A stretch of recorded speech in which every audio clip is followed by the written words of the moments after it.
Hola, ¿qué tal? Buenas noches a todos mis queridos hermanos. ¿Cómo están? Dios los bendiga a todos. Acá estamos con mi hermano querido.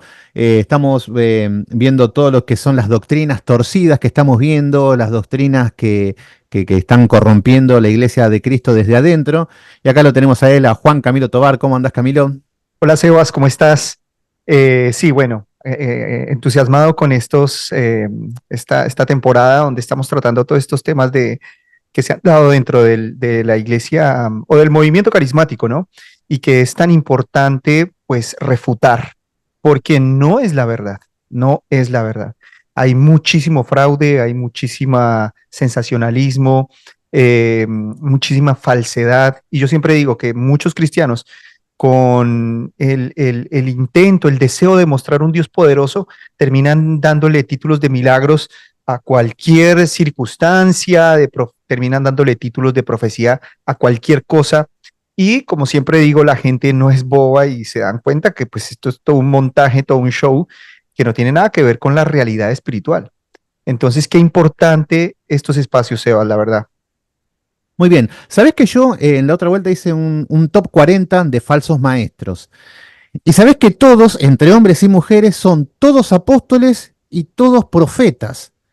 La pregunta sería, Camilo, hoy en día, ¿siguen vigentes los profetas y los apóstoles? ¿Cómo sería hoy para la Iglesia de Cristo cerrado el canon bíblico en adelante? Calculo que desde ahí. Claro, bueno, no, vamos a decir radicalmente que no. Apóstoles no hay más, profetas no hay más. En ese sentido autoritativo, en un sentido gobernante, ¿no? Como lo fueron los profetas del Antiguo Testamento, como lo fueron los apóstoles del Nuevo Testamento, no hay más. En un sentido genérico, nosotros podemos decir que somos apóstoles, o sea, que somos enviados. Todo el mundo tiene la, la gran comisión como vamos a decir, delegada por Jesucristo mismo, ¿no? O sea, todos vamos a predicar el Evangelio y eso nos constituye en hombres que hablan de parte de Dios. Y hablar de parte de Dios en el Antiguo Testamento se veía como un profeta, vamos a decir. Entonces debemos entender que esto es en un sentido genérico, el que predica, el que se sube a un púlpito y predica fielmente la palabra de Dios, la voluntad de Dios, él es un profeta. Hoy nosotros le decimos predicador, que es lo mismo. El predicador es un profeta más sofisticado, porque el profeta tenía la revelación parcial, no tenía toda la información, mientras que el predicador tiene toda la información. La escritura es suficiente, ¿no? Segunda Timoteo 3:16, para llevar al hombre al cielo. Entonces el predicador que tiene las escrituras es un profeta mucho más sofisticado. O sea, el título de predicador es un título mucho más alto que el profeta. Decir que hay profetas es retroceder en el plan de Dios. Y después lo mismo apóstoles. Apóstoles en el sentido de los 12, pues ya no hay más en absoluto. En un sentido genérico, todos somos enviados, todos somos misioneros, todos somos evangelistas. De alguna manera todos estamos llamados a compartir el evangelio. Entonces, en un sentido genérico, todos seríamos profetas, todos seríamos apóstoles. El gran problema de esto es que los que se quieren atribuir esos títulos, por lo general, quieren gobernar y guiar a la iglesia según sus delirios, según su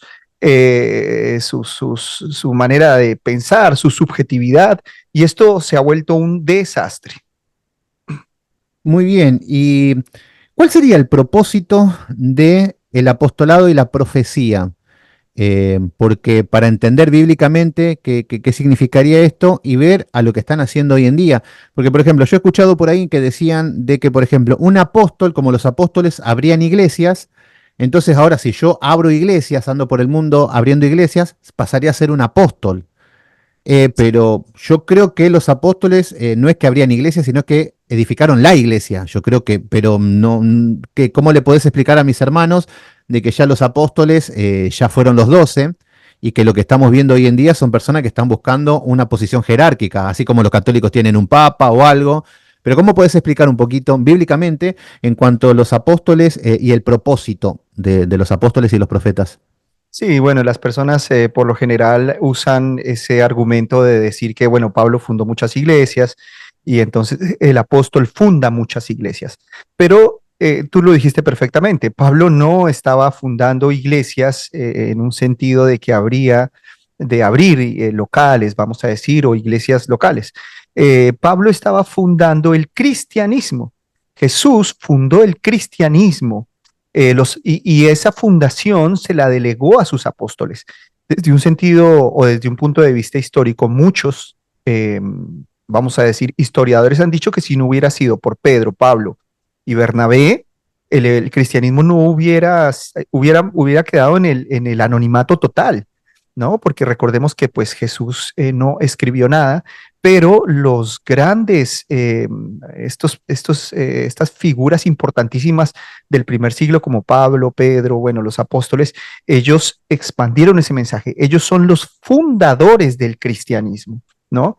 Ya sabemos que Cristo es el fundador, la roca angular, pero ellos trabajaron en esa fundación. Entonces, una cosa es fundar el cristianismo, otra cosa es plantar iglesias. Son cosas muy diferentes. Muchas personas dicen que pues los apóstoles y Jesús no fundaron el cristianismo, que es un judaísmo, vamos a decir, expandido a los gentiles, pero eso tampoco tiene mucho sentido, eh, porque pues, bueno, un argumento que usan ellos es que dicen que Jesús nunca dijo fundo el cristianismo, pero esto debe verse como un movimiento social. Todos estos movimientos son sociales y yo pongo el ejemplo de René Descartes, cuando Descartes, bueno, expuso su filosofía, a partir de él eh, nace una manera de pensar racionalista, ¿no? Y tenemos a Descartes como el padre del racionalismo. Descartes nunca dijo, a partir de hoy, entonces, fundo el racionalismo. No, esto es todo un proceso sociológico, un proceso que se da de manera cultural y finalmente su pensamiento llegó a dominar toda Europa y hoy en día también la influencia del racionalismo es muy fuerte en nuestras sociedades, pero pues el cristianismo debemos verlo de esta manera. Jesús es el fundador del cristianismo junto con los apóstoles.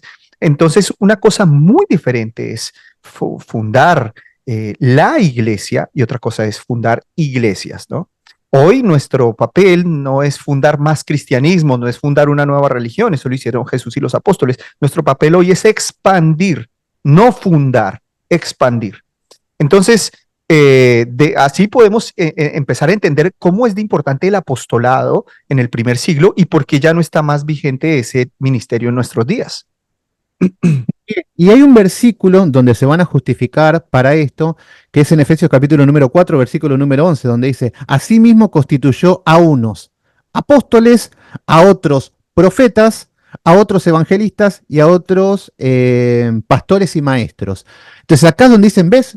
Podemos ser apóstoles.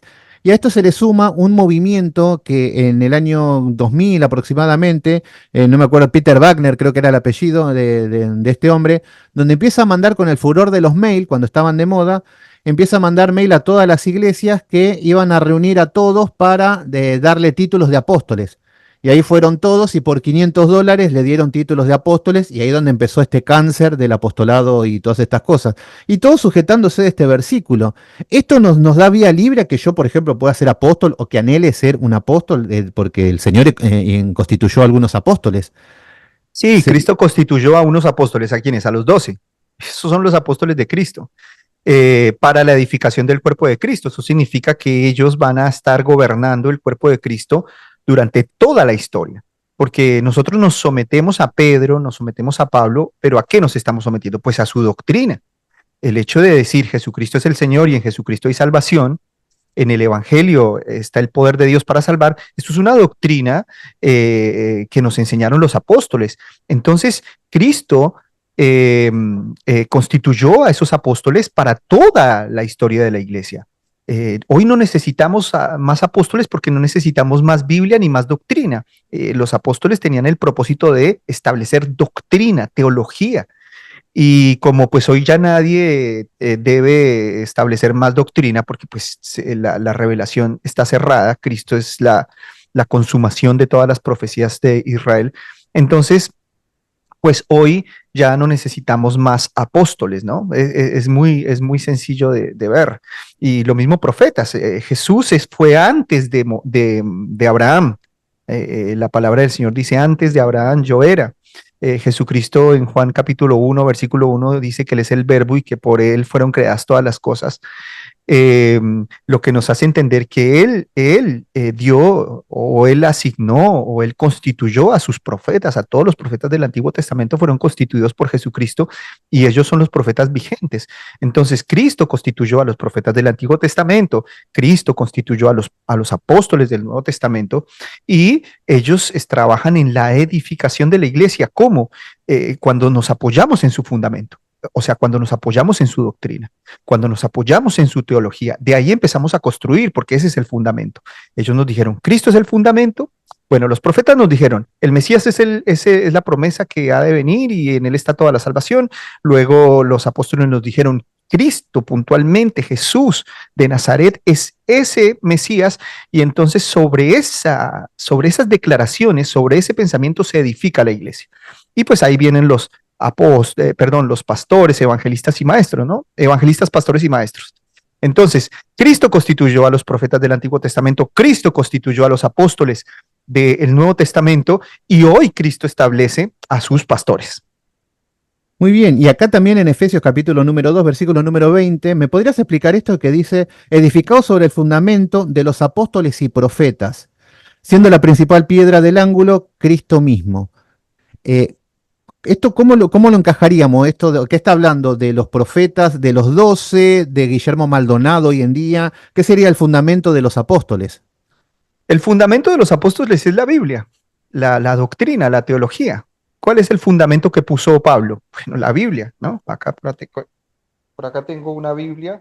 No, por acá. Bueno, por ahí la tengo.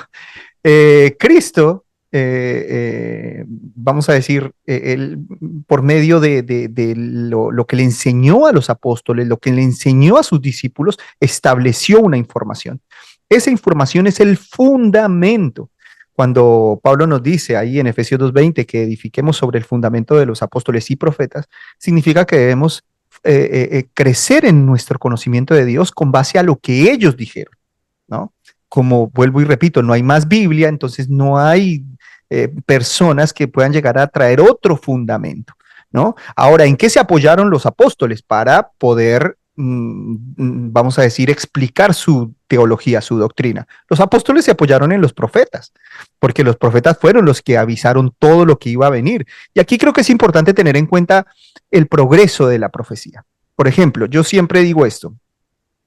El propósito de la profecía, ¿qué era? Guiar. ¿Guiar a dónde? ¿A dónde quiere guiar la profecía? ¿Al éxito? ¿Al estatus? ¿A la fama? ¿A qué? ¿A que yo sea una, qué sé yo, superestrella evangélica? No. La profecía guía a la salvación. Entonces, en Génesis, cuando el hombre cae y el hombre necesitaba salvación, ¿no? Adán cae en pecado. Entonces Dios ya empieza a revelar proféticamente dónde estaba la salvación. Entonces, allá con el protoevangelio, en Génesis 3:15, se nos dice que el hijo de la mujer heriría a la serpiente en la cabeza y ella le heriría en el calcañar. Acá ya empieza la profecía a guiar. ¿A guiar a dónde? Que la salvación vendría a través de un humano. Un humano, hijo de la mujer, sería el Salvador. Bien, luego con Abraham se nos dice que ese humano sería un hebreo. Entonces la profecía empieza a progresar y a apuntar, a guiar al pueblo de Dios a la salvación. Entonces con Abraham se nos dice que ese Salvador sería un humano. Con Moisés se nos dice que sería un sacerdote, que sería un profeta y que cumpliría la voluntad de Dios, la ley de Dios. Luego la profecía sigue avanzando y con David se nos dice que ese humano, ese hebreo, ese sacerdote, profeta, va a ser un rey, va a ser un líder político que gobernará el mundo entero con justicia, ¿no? Esto se nos dice con David. Luego es muy importante entrar en el profeta Isaías porque Isaías nos dice que ese hombre, ese humano, hebreo, rey, sacerdote, será un Emanuel, un Dios con nosotros. Entonces Isaías nos dice que será Dios mismo entre nosotros encarnado, ¿no? Luego Ezequiel nos habla del Espíritu Santo, que es otra dimensión en la que nosotros entramos como pueblo de Dios. Y así la profecía siempre fue apuntando hacia Cristo. Cuando los profetas daban vaticinios o predicciones particulares a personas, no era porque la profecía tenía ese propósito de andar adivinándole las circunstancias a las personas. Eso era porque Dios estaba dando señales de que ellos tenían una teología que debíamos establecer y escuchar, ¿no? Pero el propósito principal de la profecía era guiar hacia Cristo. Bueno, finalmente, en Lucas 16:16 se nos dice que los profetas fueron hasta Juan, los profetas y la ley fueron hasta Juan, y aquí se llega a la plenitud. Cristo es el cumplimiento profético, ¿no? Cristo es el espíritu de la profecía, ¿no? Y en él se cumple toda la revelación de Dios, o sea, todo lo que Dios quiere mostrar de sí mismo, toda su voluntad, todo lo que él quiere de nosotros está en Cristo. No, fuera de Cristo, la voluntad de Dios no está secreta. En Cristo está completamente revelada. Entonces aquí se llega a la consumación de la profecía, ¿no? Y aquí es donde se da paso al apostolado. La profecía cesa y se da paso al apostolado. El apostolado tenía la misión de establecer la doctrina de que Cristo era lo que anunciaron los profetas. Esa era la gran misión apostólica. Entonces ellos empiezan a desarrollar toda una teología donde se nos dice que, bueno, que ahí estaba el evangelio, en Cristo en la cruz estaba la justicia de Dios, estaba también la misericordia de Dios, la salvación de Dios. Eso en esa época pues era algo muy controvertido porque ver morir a un hombre en una cruz era algo común. Todos los días morían personas. La gente veía morir a lo largo de su vida, vio morir miles y miles de personas en la cruz. De repente, un puñadito de hombres desconocidos dijeron, miren, este hombre hebreo que está muriendo en la cruz, en él hay salvación eterna, en él hay perdón de pecados delante de Dios, él cubre nuestras faltas. Bueno, eso era una teología nueva. Entonces, ese era el papel apostólico, explicar cómo en Jesucristo se cumplían todas las esperanzas de Israel. Entonces acá entendemos cómo cesa la profecía. Además que Daniel 9:24 nos dice que cuando viniera el Mesías, él sellaría la visión y la profecía. Entonces, cuando viene Jesús, se sella la visión y la profecía, pero esto no es que nació Cristo y se acabó ya la profecía, no hay nada más. Y Juan nació y se acabó. No, esto como es un mover social, entonces esto se da de manera paulatina y en realidad con Juan empieza un sellamiento profético. Con Jesús empieza un sellamiento profético y ese sellamiento era bueno, toda la obra de Jesucristo y después explicarlo. Esto duró desde la venida del Señor Jesucristo hasta la muerte de Juan, que él ya nos expone el Apocalipsis, y el Apocalipsis de Juan, pues, es la explicación, vamos a decir, reina de todo lo que es Jesucristo y de su reino venidero, ¿no? Juan lo que hace es tomar toda la apocalíptica judía, que es el libro de Daniel, y explicarlo en Cristo. Entonces, de esta manera nosotros vemos el progreso de la profecía y vemos cómo todo culmina en el Señor Jesucristo.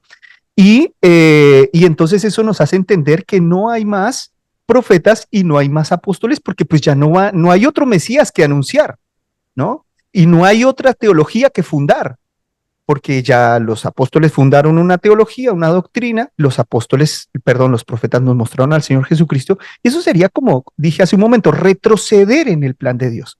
Yo siempre pongo este ejemplo, mira, los profetas son como los diseñadores, los que hacen el plano, los ingenieros, vamos a decir, y muestran un edificio, y entonces ellos diseñan. Pero el diseño no tiene que escribirse siempre, el diseño dura un tiempo, ¿no? Una vez se terminan los planos del gran edificio, los planos diseñados por los profetas, empieza a ponerse el fundamento que es los apóstoles. Los apóstoles ponen el fundamento de ese edificio y luego comienza la construcción con los pastores, evangelistas, con los evangelistas, pastores y maestros, ¿no? Entonces tengamos en cuenta esta visión. Profetas son diseñadores, los apóstoles son los fundadores, Cristo pues es la roca angular de todo esto, y los pastores son constructores. Entonces de esa manera podemos entender por qué el ministerio apostólico y profético simplemente cesó, porque es que no necesitamos nada más. Todos los que se autoproclaman apóstoles y profetas, lo que quieren es gobernar a la iglesia, quieren tener a las personas como títeres, y hasta hay que pedirles permiso si puede venir mi mamá a comer el fin de semana, porque yo he visto esos casos. He conocido casos donde pastores, los hermanos tienen que llamar a los pastores, a los apóstoles, a estos supuestos profetas a decirles, este fin de semana quiero que venga mi mamá a comer, ¿será que puedo? Porque ellos dominan a las personas de una manera muy abusiva.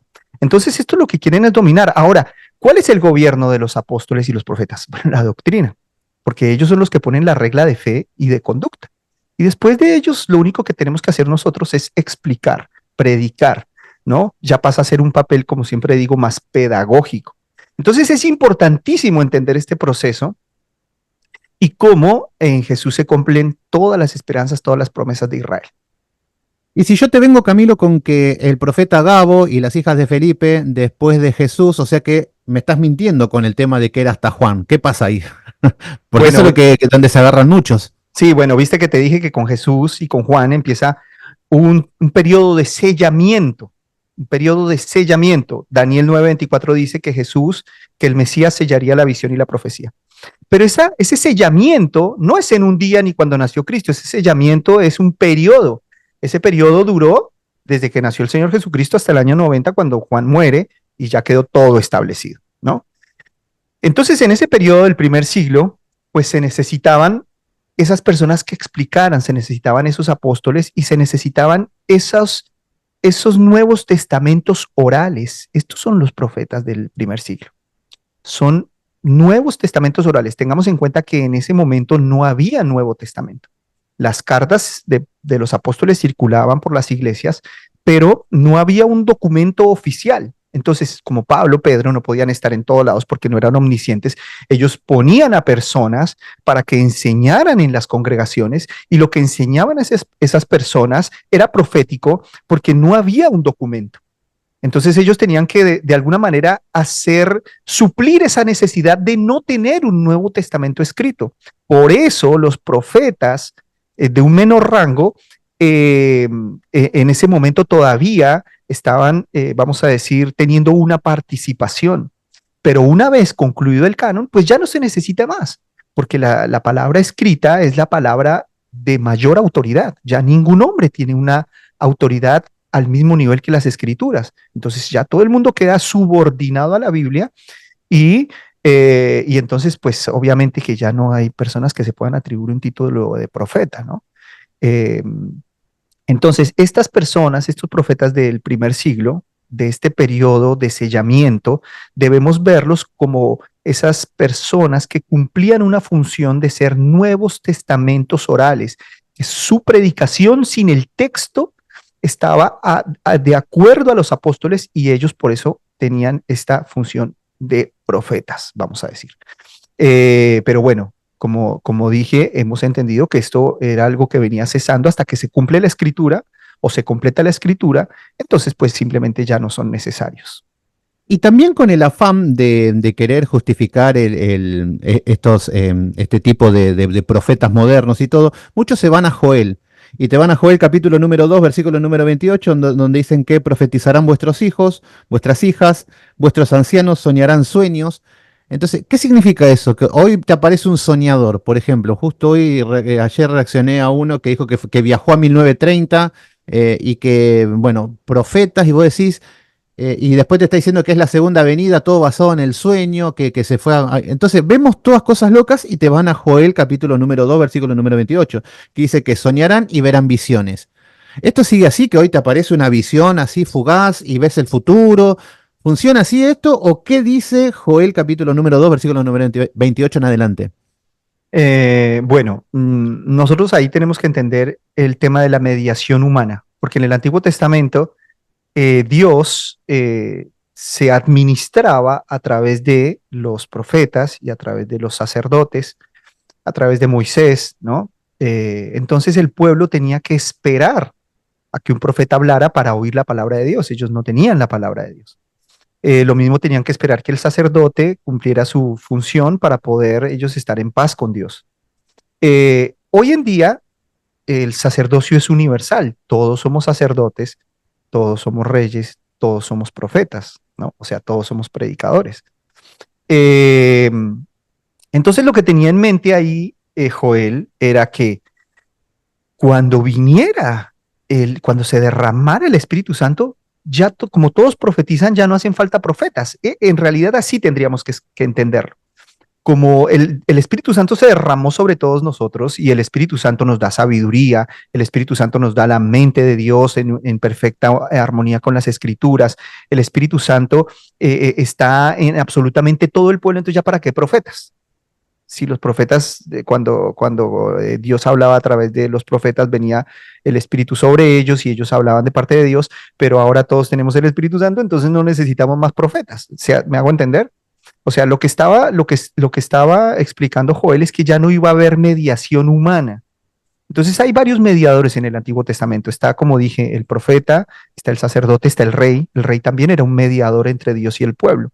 Pero venido Cristo, Cristo hace de nosotros reyes, hace de nosotros sacerdotes, hace de nosotros profetas, hace de nosotros apóstoles, incluso enviados. ¿Por qué? Porque todos tenemos al Espíritu Santo.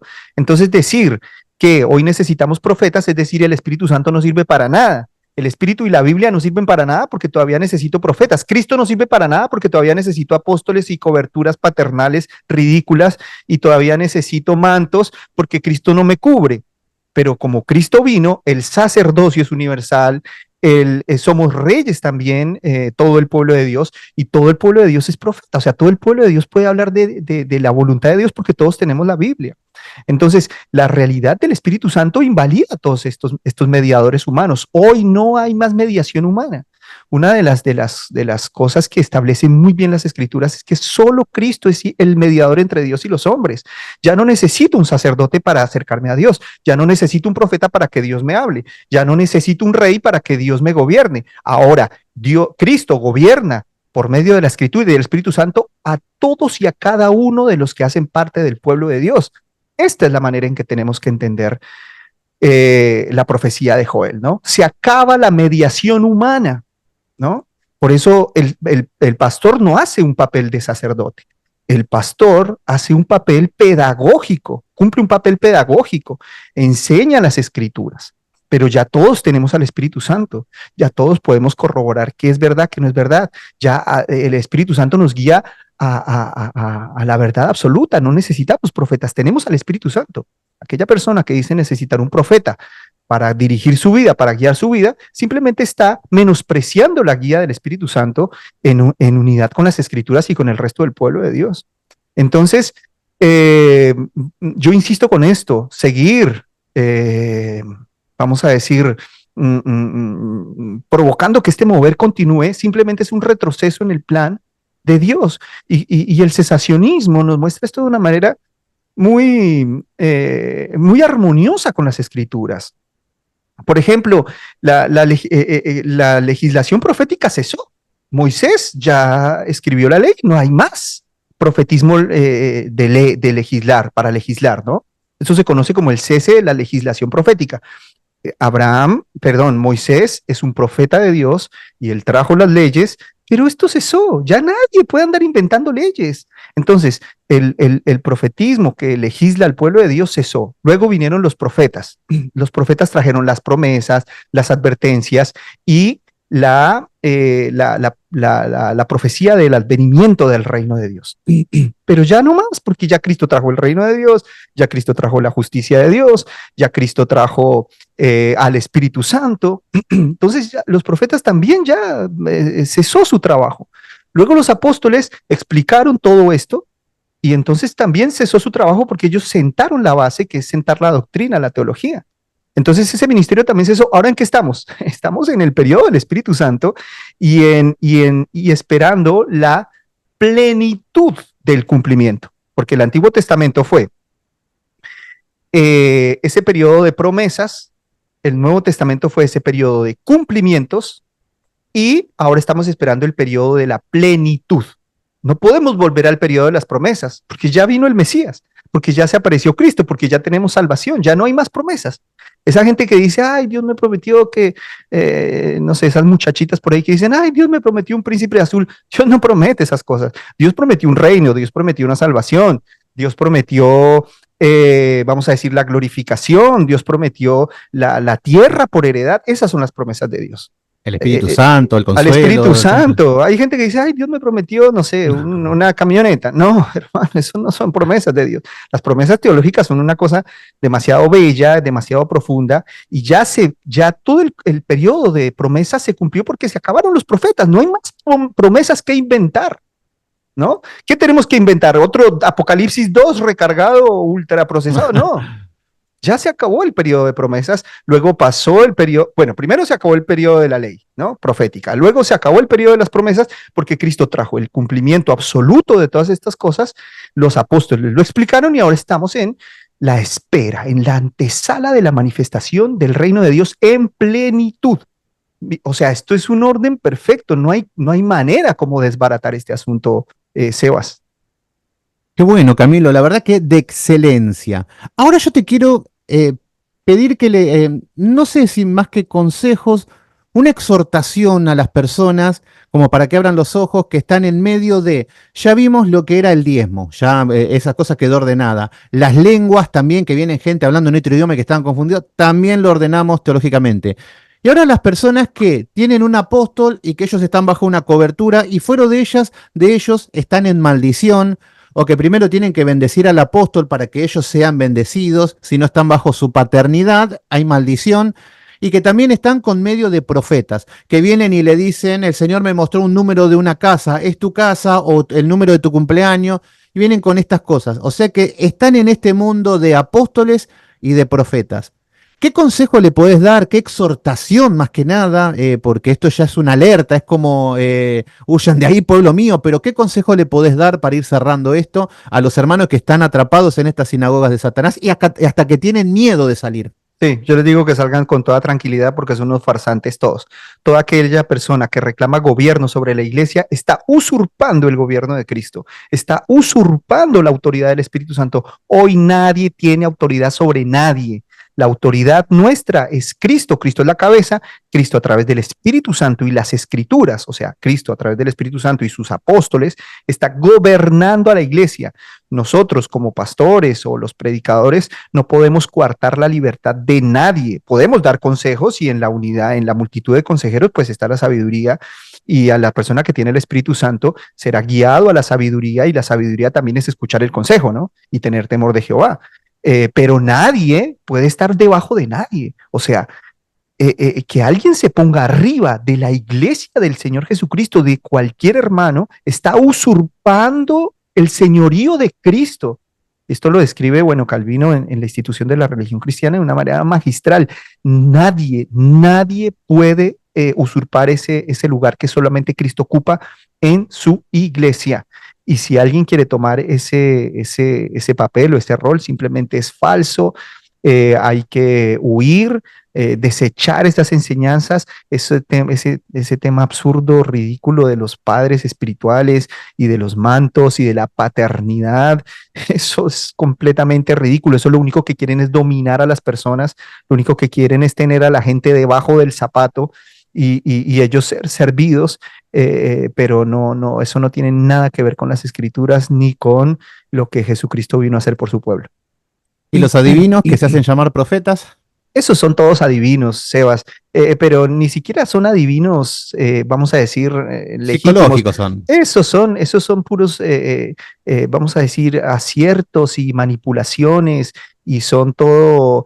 Viste, no sé si viste ese video por ahí que sale en redes sociales donde un hombre va y estudia toda la vida de las personas en Facebook y después Ah, va y les habla, sí, ponen sí, una mesita en la calle, me parece que es en sí. España, y entonces viene la gente a hablar con un supuesto tarotista o no sé qué, un astrólogo, y entonces la gente llega y ellos con el Facebook empiezan a sacar información. Y entonces Sí. ese supuesto tarotista les dice a las personas y las personas quedan sorprendidas y las personas quedan entregadas y dicen, uy, verdaderamente esto es un astrólogo. Y detrás de escena, tras bambalinas, están los tipos allá con el Facebook, vamos a decir, indagando en toda la información de estas personas. Y esto lo sacan a la luz para hacer como un análisis social, ¿no? Un experimento social. Esto es lo mismo que pasa en estos recintos donde tenemos estos falsos profetas que andan haciendo trampa. Yo quiero decir de una manera muy, muy radical muy clara. Estos son falsos profetas. Esta gente son engañadores. Mira, yo te voy a contar un testimonio. En una ocasión, en uno de mis viajes misioneros, me senté yo en la mesa con un pastor y vino un supuesto profeta. Y entonces el pastor comenzó a contarle un problema de la iglesia, ¿no? Y entonces decía, no, tengo este problema, esta familia, pasa esto, ta, ta, ta, ta. Y entonces, bueno, le dijo, bueno, que el Señor te guíe esta noche ahí en la, en la reunión. Ellos el pastor de alguna manera muy sincera, ¿no? No es que ellos estaban diciendo, Claro, vamos sí. a engañar a la gente, sino que ellos pensaban que este es el método. Entonces va el profeta y entonces empieza a hablar y justo todo lo que habló y el otro se hacía el vidente y no sé qué. Y entonces, bueno, se terminó todo y volvimos a la casa y entonces vuelven y se sientan y, ay, qué lindo que estuvo el culto, Dios se movió, el Espíritu Santo, tremendo, tremendo, Dios habló realmente, pastor, el Señor, profeta, el Señor te hizo. Y yo, de alguna manera muy tímida, le digo, pero Dios no reveló acá nada porque todos lo conversaron previamente, ¿no? No lo dije así como tan escuetamente, pero sí traté de hacerles ver. La respuesta fue, es que Dios revela de muchas maneras. Entonces yo digo, esto es un No les ganas circo. nunca. No les ganas Se la nunca. empatás. Esto es un circo, esto es un circo. Y la gente allá convencida de que son hombres de Dios, salgan de esas iglesias, huyan, son unos lobos rapaces. Muy bien, bueno, Camilo, espectacular. Espero que a los hermanos haya sido de edificación. La verdad que son muy lindos estos estudios. Así que, mis queridos hermanos, abrir los ojos y a salir de esas sinagogas de Satanás. Huyan, pueblo mío. Camilo, nos despedimos y nos estamos viendo en el próximo estudio. Dale, Sebas, bendiciones, bendiciones a todos los hermanos. Que Dios Gracias y los paz. bendiga. Nos vemos en el próximo estudio. Chau, chau, chau. Chau. Chao.